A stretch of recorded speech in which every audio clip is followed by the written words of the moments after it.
কেন আমরা মাথার চুলে এভাবে ছাঁটলাম? দেখো তো আমার মাথার চুল।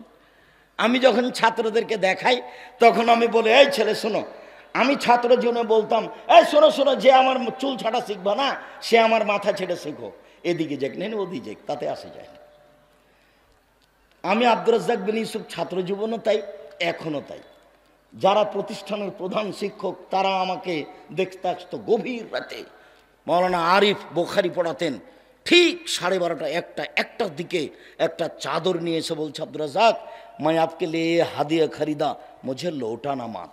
আব্দুর রাজ্জাক তোমার জন্য এই উপহারটা আমি নিয়ে এসেছি, তুমি এটা আমাকে ফিরিয়ে দিবা না। এক একজনের ভালোবাসা যদি তোমাকে নকল করে শোনাই অবাক হয়ে যাবা।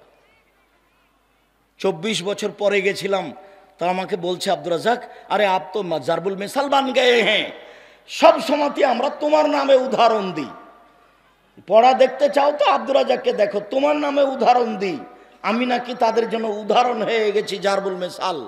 সম্মানিত দিনী ভাই বোন, বলছিলাম আচ্ছা ঠিক আছে আব্দুর রাজ্জাক সাহেব, অনুকরণ বুঝলাম, তো শোর হব কেন? শোর কেন হবে? অনুভূতি যখন থাকবে না, মনে রাখবেন একটা প্রাণীর কোনো অনুভূতি নাই, সেটা কোন প্রাণী? শুকুর, শোর।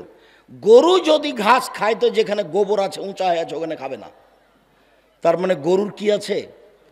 অনুভূতি আছে। শুকুরের কোনো প্রকার অনুভূতি নাই, কোনো অনুভূতি নাই। অনুভূতি প্রাণী পৃথিবীতে শোর। যেদিন মুসলমানেরা অনুভূতিহীন হয়ে যাবে সেদিন তারা হয়ে যাবে বানর। অফিস আদালত কোর্ট কাচারি শিক্ষা প্রতিষ্ঠান গাড়ি ঘোড়া সব খ্রিস্টানদের নীতিতে চলে। বাংলাদেশের গাড়ি কোন দিকে যায়? বাম দিকে যায়। সৌদি আরবে গাড়ি কোন দিকে যায়? ডান দিকে যায়। ড্রাইভারের বসার স্ট্যান্ডটা, ওই স্টিয়ারিংটা বাংলাদেশে কোন দিকে আছে? ডান দিকে আছে, ওকে বাম দিকে যেতে হবে। সৌদি আরবে কোন দিকে আছে? বাম দিকে আছে, ওকে ডান দিকে যেতে হবে। আর সবই উল্টা। অফিস আদালত কোর্ট কাছারি শিক্ষা প্রতিষ্ঠান কোর্ট সব কিছুই ইহুদি খ্রিস্টানদের। খাতা কলম কিছুই আল্লাহ রাসূলের নেই, সব উল্টা। যেগুলো তুমি করেছো করছো, বই পুস্তক খাতা কলম একটাও মুসলমানের নয়। চাঁপাইনবাবগঞ্জের বিভা যেমন শুরু থেকে শেষ পর্যন্ত একটাও ঠিক নয়, খাতা কলমে একটাও ঠিক নয়। কাজী সাহেব খেপে গেছে। কাজী সাহেব বলছে, আব্দুর রাজ্জাক সাহেব এভাবে কথা বলবেন না। কি হয়েছে কাজী সাহেব? আপনি বলেছেন কাজী সাহেবের খাতা খান দিয়ে টিস্যু পেপার টয়লেট পেপার হিসেবে ব্যবহার করতে হবে। এত বড় কথা বললেন কেন? আল্লাহুস সামাদ। জেনা প্রমাণের জন্য কয়টা সাক্ষী লাগে? 4টে। কাজীর খাতাতে কয়টা সাক্ষী আছে? 4টে। বিবাহতে কয়টা সাক্ষী লাগে? 2টে। কাজীর খাতাতে কয়টা লাগে? 4টে। জেনাতে জেনা প্রমাণ করতে কয়টা লাগে? 4টে। তার বাপ নিজে বিবাহ দিল এতগুলো মানুষের সামনে, তবু নাকি জেনা করালো, তাই 4টে সাক্ষী দিচ্ছে। কাজী সাহেব পাগল হয়ে গেছেন। धर्म की राजशाही चांपाइनबाबगंज हवाई लड्डू, दोनों हाथ में लड्डू है, जो चाहे उसको छा खा ले, जो चाहे उसको छोड़ दे। ভুল হিসাব। এই খাতা জ্বালিয়ে দিতে হবে, ওই খাতা ছাপাতে হবে যেই খাতাতে কজন সাক্ষী থাকবে? 2 জন। মেয়ের পক্ষ ছেলের পক্ষ, পক্ষ বলে কোনো জিনিস নাই। বিবাহ বৈধ হওয়ার জন্য 2 জন সাক্ষী লাগবে। আবার উকিল বাপই হারাম। উকিল বাপ জ্যাঠো হোক, চাচা হোক, দাদা হোক, চিরদিনের জন্য উকিল বাপ হারাম। চিরদিনের জন্য মেয়ের কাছে বিবাহ পড়ানো হারাম। আরে রংপুরের বিবাহ আরো অবাক। আমি যখন বিবাহের বৈঠকে কথা বলেছি, আমার মামা শ্বশুরের যে লাভ দিয়ে উঠে গেল, দিয়ে বাড়িতে গিয়ে হইচই লাগিয়ে দিল, বিবাহ উঠিয়ে দাও, বিবাহ উঠিয়ে দাও, বিবাহ দেওয়া যাবে না। বর কেন কথা বলে, বর কেন কথা বলে, বরকে নাকি মুখে রুমাল দিয়ে চুপটি লেগে বসে থাকতে হবে। এ কোন বোকামি? আরে মোহর দিব আমি, আর কথা বলবেন আপনি? মানে ধর্ম কি পাগল হয়ে গেছে নাকি? আমি কেবলার দিকে মুখ করে বসে থাকবো কেন? চ্যাংড়া ছুল্লু সব বদ সব গেছে বেডি ছেলেটার কাছে, মহিলার কাছে গিয়ে বলছে, অমুক নিবাসী অমুক এত নগদ এত বাকিতে তোমাকে বিবাহ করতে এসেছে, তুমি তাকে স্বামী সত্ত্বে কবুল করো। তখন মেয়েটা বলছে কবুল করলাম। একবার দুইবার তিনবার। লোকগুলো আবার এই বিবাহের বৈঠকে এসেছে, বরের এখানে সব বসে আছে। রংপুরের এটা আরো আশ্চর্য, সবাই এসে দাঁড়িয়ে আছে। তো বসে থাকা লোকগুলো যারা বরের সাথে বসে আছে, ওরা বলছে আপনারা কে? আমরা এই বিবাহের উকিল। মেয়ে কবুল করেছে? জি করেছে।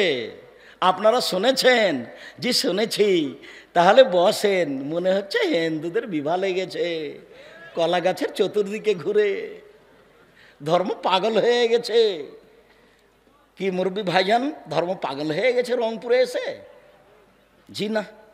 আব্দুর রাজ্জাক সাহেব বিবাহ কিভাবে হবে? বিবাহ হবে বরের সামনে।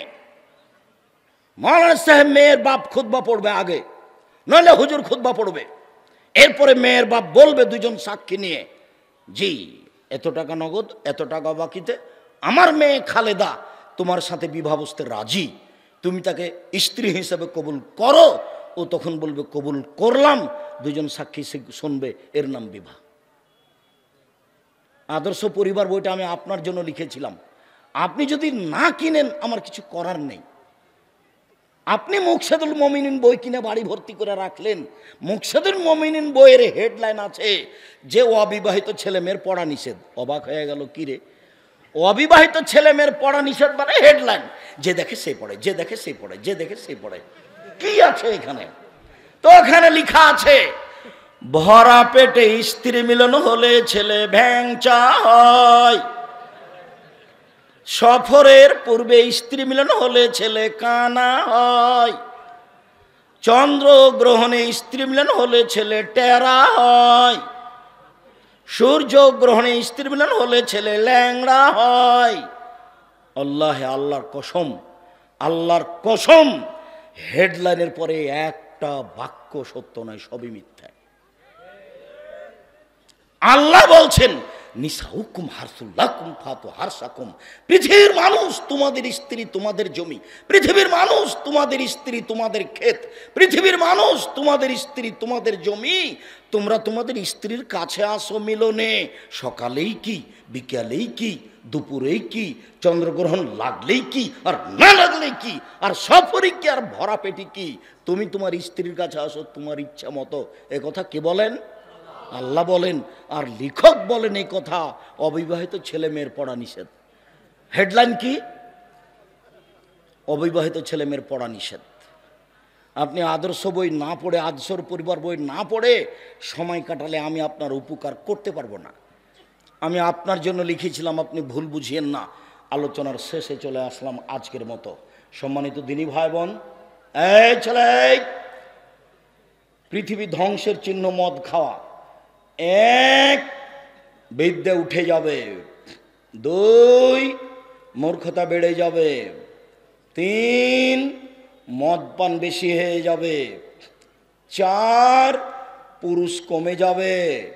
পাঁচ, মহিলা বেশি হয়ে যাবে। ছয়, একজন পুরুষের অধীনে থাকবে 50 জন নারী। আরবিতে 50 নয়, আরবিতে 50 মানে হাজারো। একজন যুবকের সাথে হাজারো নারীর জেনার সম্পর্ক থাকবে।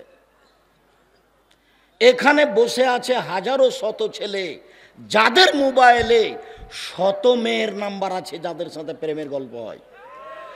আর ওই বোকা ইতর শ্রেণীর মেয়ে হুঁশ পেল না, তার বাপকে কবর দিল, তার মাকে কবর দিল, বংশকে কবর দিল, নিজের ইজ্জত বিক্রি করলো। ও বুঝতে পারলো না যে আমার মতো হাজারো মেয়ের সাথে তার সম্পর্ক আছে। বোঝা উচিত। সম্মানিত দিনী ভাই বোন, আল্লাহ রসুলের একটা বাক্য বলি। আল্লাহ রসুল বলছেন আমার জীবনে বড় ভয়, আমার উম্মাত গোপন পাপে লিপ্ত হবে, এটাই আমার ভয়। পৃথিবীর মানুষ শোনা রেখো, আমি মুহাম্মদ সাল্লাল্লাহু আলাইহি ওয়াসাল্লাম দুনিয়া থেকে চলে গেলাম, আমার জীবনে একটা ভয় থেকে গেল। কি? আমার উম্মাত গোপন পাপে লিপ্ত হবে। ছেলে আছে রংপুরে, মেয়ে আছে লন্ডনে, পরনে কাপড় নেই, প্রেমের গল্প চলছে, এটা আমার ভয়। গোসলখানায় প্রেম প্রীতির গল্প হবে, জেনা হবে, এটা আমার ভয়। আমার উম্মত গোপন পাপে লিপ্ত হবে, এটাই আমার ভয়। পুরুষে পুরুষে জেনা হবে, এটাই আমার ভয়। নারীতে নারীতে জেনা হবে, এটা আমার ভয়। আমার উম্মত গোপন পাপে লিপ্ত হবে, এটা আমার ভয়। আমি এ আশঙ্কা জাতির সামনে রেখে চলে গেলাম। আমার উম্মত গরিব হবে, এ ভয় আমি করি না। আমার উম্মত টাকা পয়সার পিছনে পড়বে, এটা আমার ভয়। সম্মানিত দিনী ভাই বোন, আমি আপনাদেরকে আদ-দাওয়া ইলাল্লাহর সার্বিক কাজে অংশগ্রহণ করার জন্য অনুরোধ জানাচ্ছি। আজ থেকেই আগামীকাল থেকে মক্তব চালু করার অনুরোধ জানাচ্ছি। যাওয়ার সময় সবাকে বই পুস্তক কোথায় আছে, এখানে বই পুস্তক আছে, কেউ ছেড়ে যাবেন না। উপদেশ বই আছে, সলাতের বই আছে, আজকের আলোচনা